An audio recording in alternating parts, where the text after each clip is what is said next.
umat Rasul. Jangankan yang muslim, yang non muslim juga punya hak mereka. Hak damai tinggal di negeri Indonesia, hak untuk mempertahankan kehormatan, hak mempertahankan harta dan keluarga mereka, hak untuk menjaga marwah leluhur mereka, punya hak. Jangan merasa sombong hanya karena nasab, mengkerdilkan orang lain, mengkerdilkan ulama. Ulama-ulama, kiai-kiai disebut binatang. Ada yang dikatakan anjing, ada yang dikatakan babi, ada yang dikatakan curut. Ya. Na'udzubillahi min dzalik. Sudah, kita sebagai warga negara, hukum adalah panglima. Karena Rasul SAW mengajarkan bagaimana integritas hukum ditegakkan, bagaimana supremasi hukum juga ditegakkan. Betul tidak? Jadi jangan takut, wahai saudara-saudariku sebangsa setanah air dimanapun anda berada. Jika ada orang yang mengaku sebagai keturunan Rasul tapi mengambil hak anda, mengkerdilkan ataupun menghinakan kehormatan anda ataupun leluhur anda punya hak untuk membela, anda punya hak untuk melawan. Terima kasih. Semoga kajian kita malam hari ini bermanfaat. Ada makalah dari seorang ulama salafus soleh, ulama yang hidup di kurun 3 abad pertama Hijriah. Qala ahadun minas salafi, innamal ilmu mawahibun yu'tihi Allahu man ahabba min khalqihi.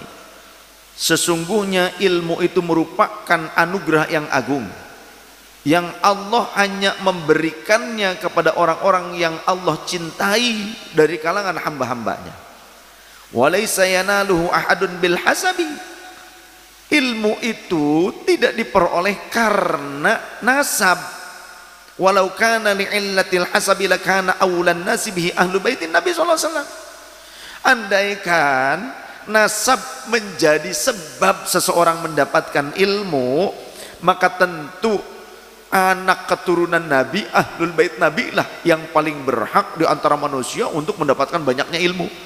Tapi buktinya banyak orang-orang yang bukan ahlul bait Nabi, mereka itu menjadi orang alim, betul?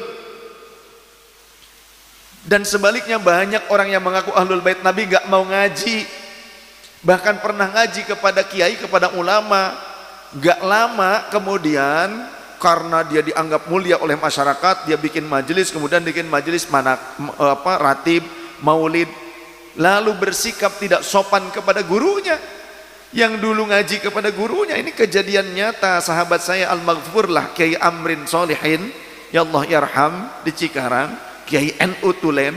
Ada orang mengaku keturunan Nabi, pernah ngaji kepada beliau, kemudian bikin majelis karena masyarakat menghormati Nabi, sebagai mengaku, orang yang mengaku sebagai keturunan Nabi dihormati, orang datang. Ketika sudah punya majelis sendiri, tidak punya rasa hormat kepada gurunya, kepada kiai, yang seolah mengharapkan kiainya lah yang cium tangan kepadanya. Sombong banget sih lu. Bisanya apa? Kalau punya keinginan minta duit paksa kepada jamaahnya. Mas Fauzan MARC yang menjadi korbannya, ya Azmil MARC yang jadi korbannya, banyaklah kayaknya yang jadi korbannya. Makanya mereka sekarang ngaji ke saya, nggak ngaji lagi ke sana. Ya, kenapa? Karena menjadi korban pemerasan. Ada yang diminta, sekali minta 5 juta, kalau enggak marah, ente kualat, nggak dapat syafaat ente. Ya Allah,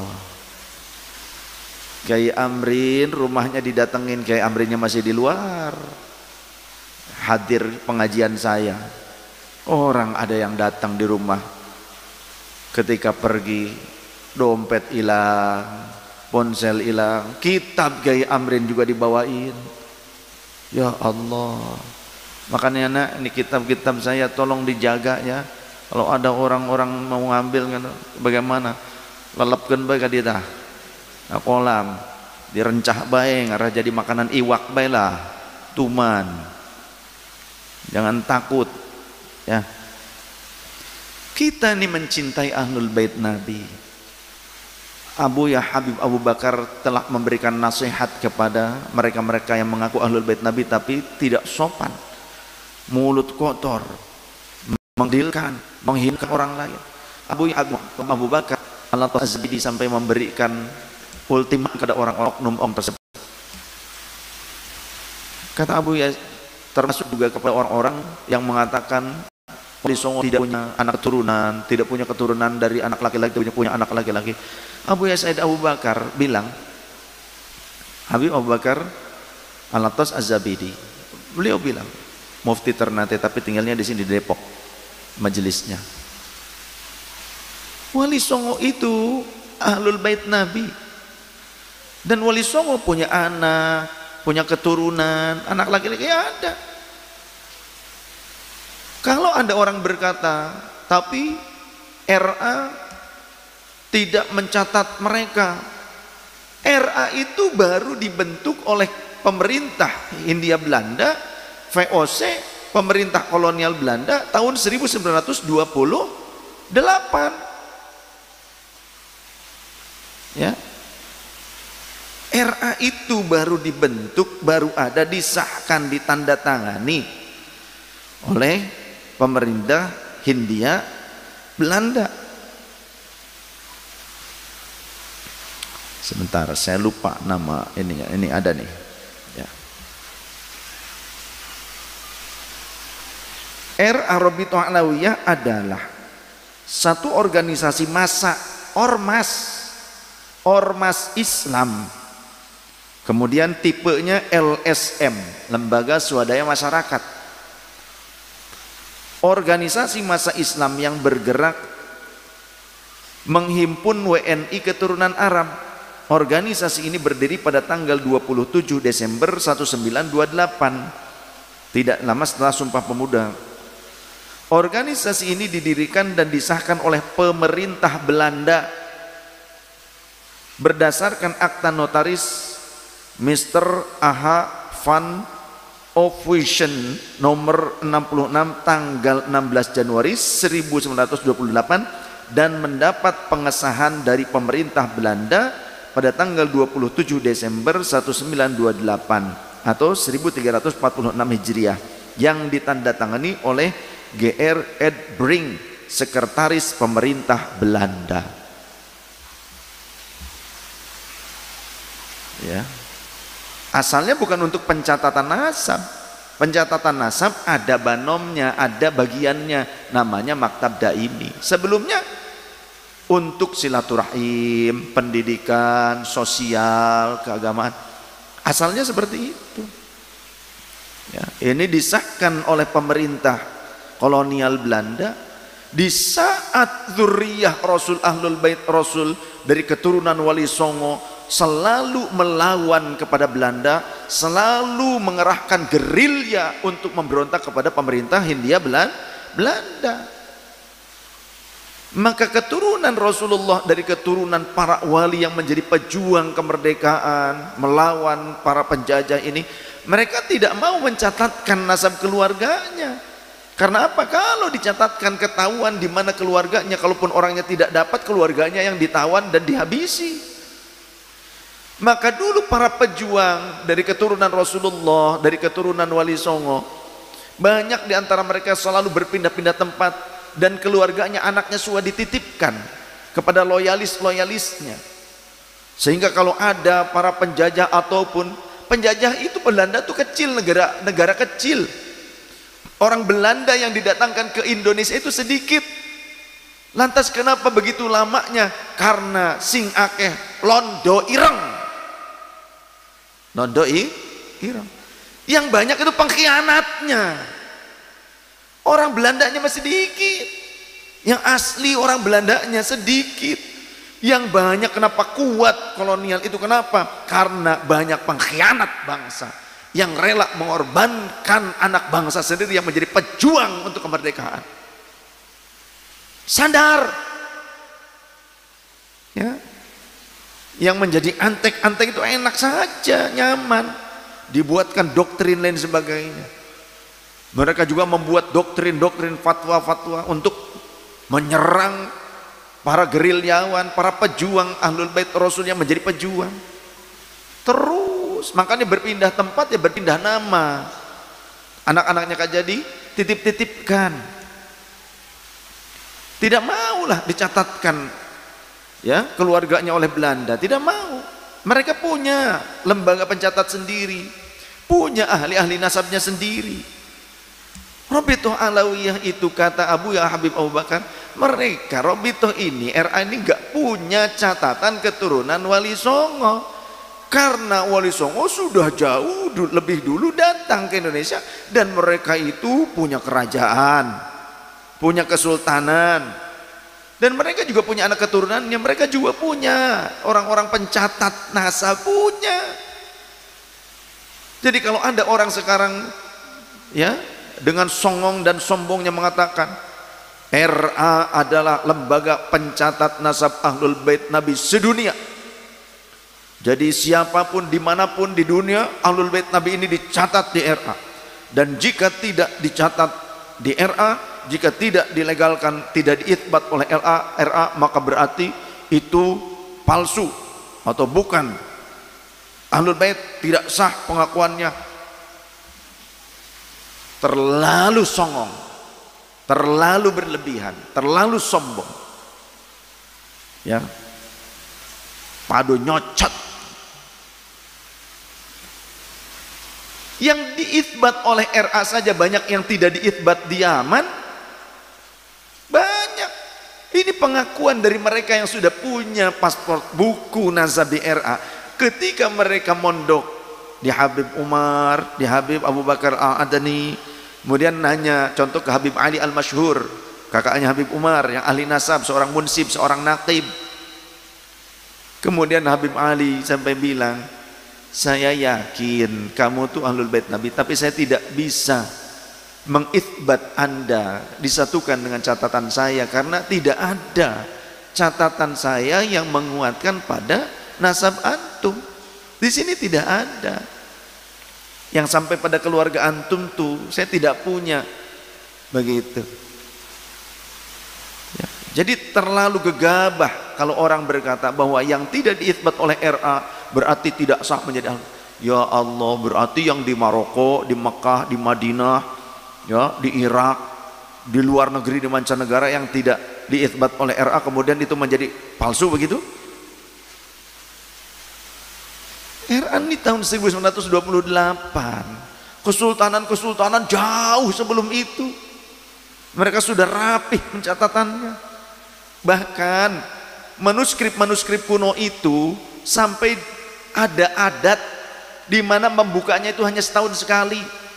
Manuskrip-manuskrip buku-buku catatan itu nasab apa, sejarah ya, adat istiadat yang ditulis sejak zaman dulu dari abad 17 Masehi, 16 Masehi, bahkan dari abad 14, abad 14, abad 15, abad 16 Masehi tercatat rapi. Dibukanya hanya boleh setahun sekali, bulan Maulud saja.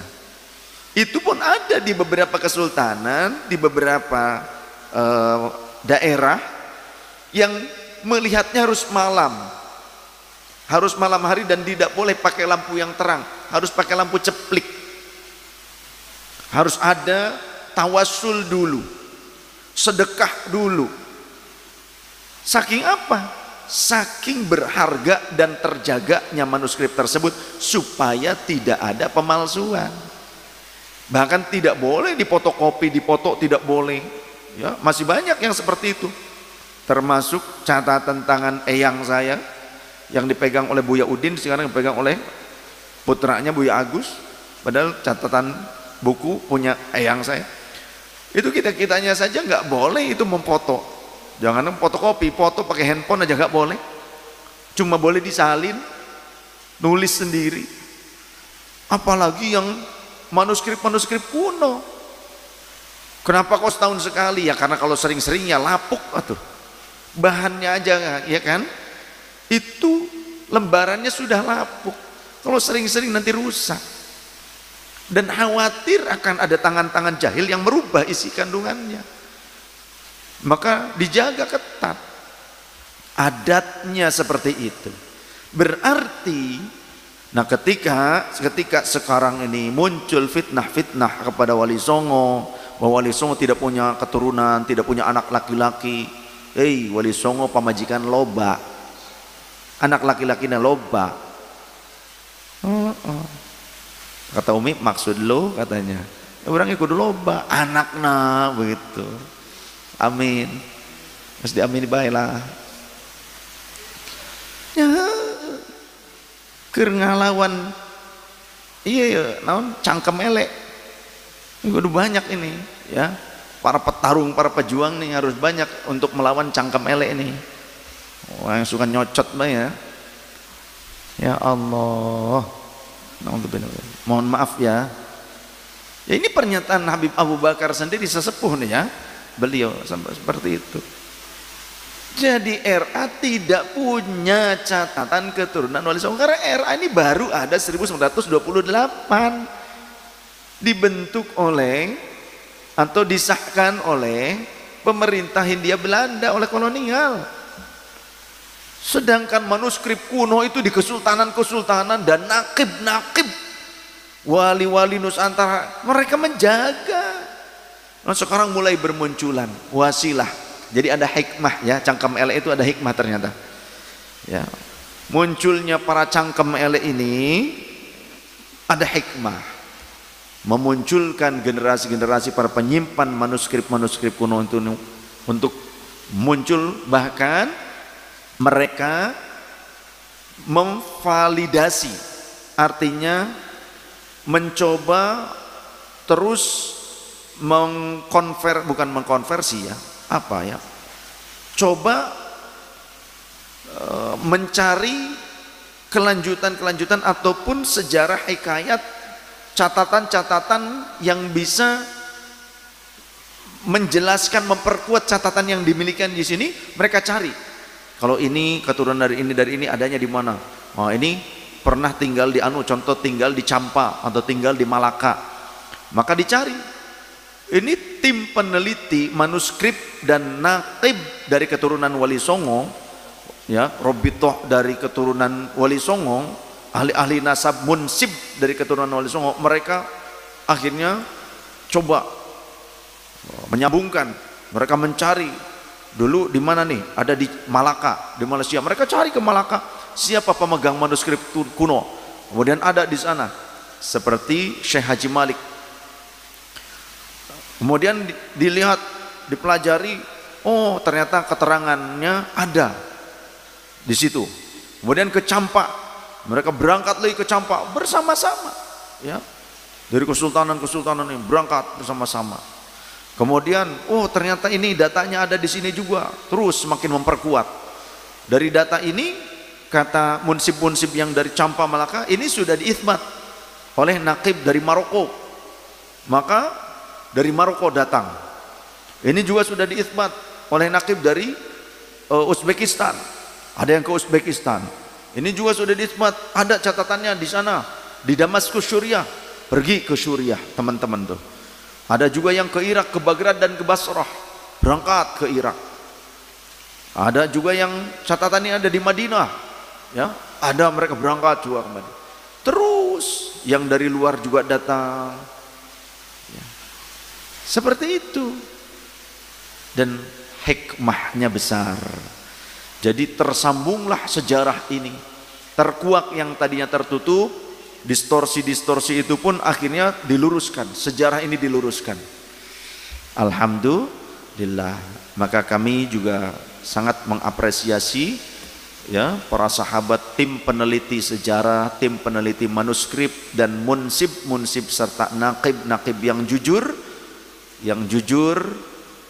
yang tulus, bukan modus, ya, yang mereka memperjuangkan kehormatan para zurriyah Rasul, ahlul bait Rasul dari kalangan wali-wali Nusantara, diantaranya Wali Songo. Wali Songo itu bukan cuma 9 orang, tapi Wali Songo itu dewan wali yang di setiap generasinya itu ada 9. Ada 9 ini dewannya gitu loh. Sedangkan walinya selain yang 9 ya banyak. Nanti kalau ada yang meninggal, satu dari anggota dewannya tersebut nanti digantikan oleh siapa gitu.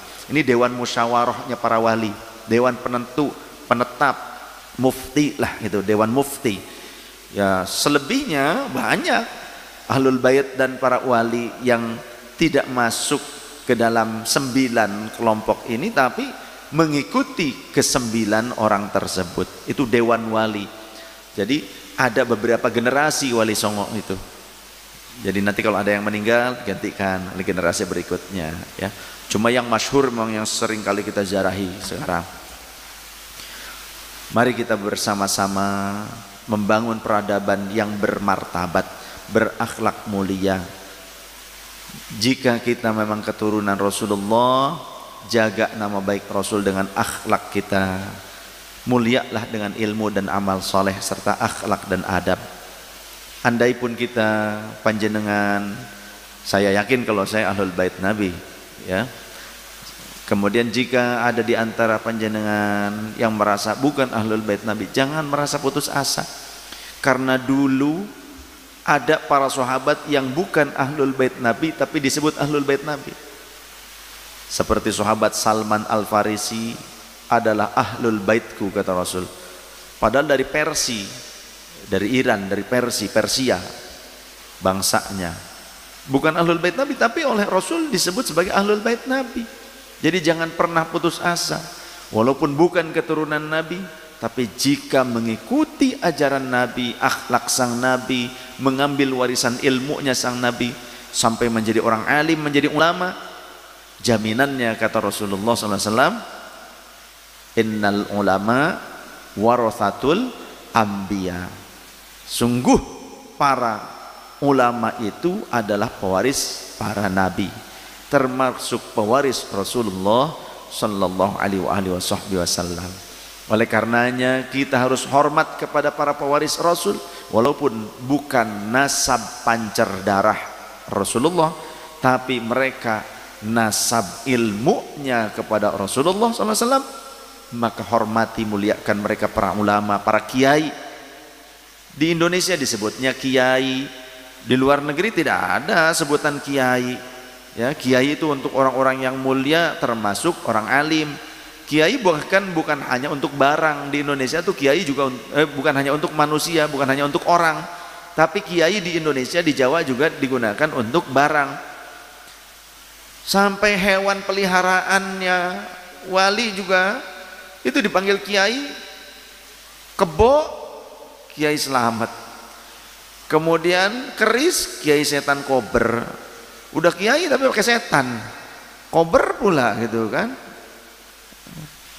Kober, tahu kober? Kobak berenang itu. Pokoknya pakai kiai, keris tombak pakai kiai. Apa sih maksudnya? Yang dimuliakan, bukan hanya orang. Jadi kiai itu ke benda juga kiai. Nah, maka dulu para ulama disebut kiai karena masyarakat memuliakan mereka, karena memang kemuliaan akhlak mereka, kemuliaan pribadi mereka pantas. Tapi kalau sekarang kita nuntut orang memuliakan kita tapi kita tidak bisa memuliakan orang lain, ngimpi. Nauzubillahi min dzalik. Doakan saya dan keluarga serta zuriyah dan anak keturunan saya mudah-mudahan menjadi orang-orang yang mulia, menjadi orang-orang yang alim, yang bisa menjaga marwah leluhur, marwah ahlul bait Nabi, marwah Rasulullah sallallahu alaihi wasallam. Agar kami, saya dan keluarga serta keturunan saya tidak membuat sedih Rasulullah, tidak membuat kecewa Rasulullah, tidak membuat kecewa ahlul bait Rasulullah, leluhur kami. Semoga Allah membimbing kami, waffaqana ila tariqil mustaqim, amin ya rabbal alamin. Wallahu a'lam bishawab. Subhanakallahumma bihamdika asyhadu an la ilaha illa anta nastaghfiruka wa natubu ilaik. Mohon maaf lahir dan batin. Wallahu muwaffiq ila aqwamit thoriq. Wassalamualaikum warahmatullahi wabarakatuh.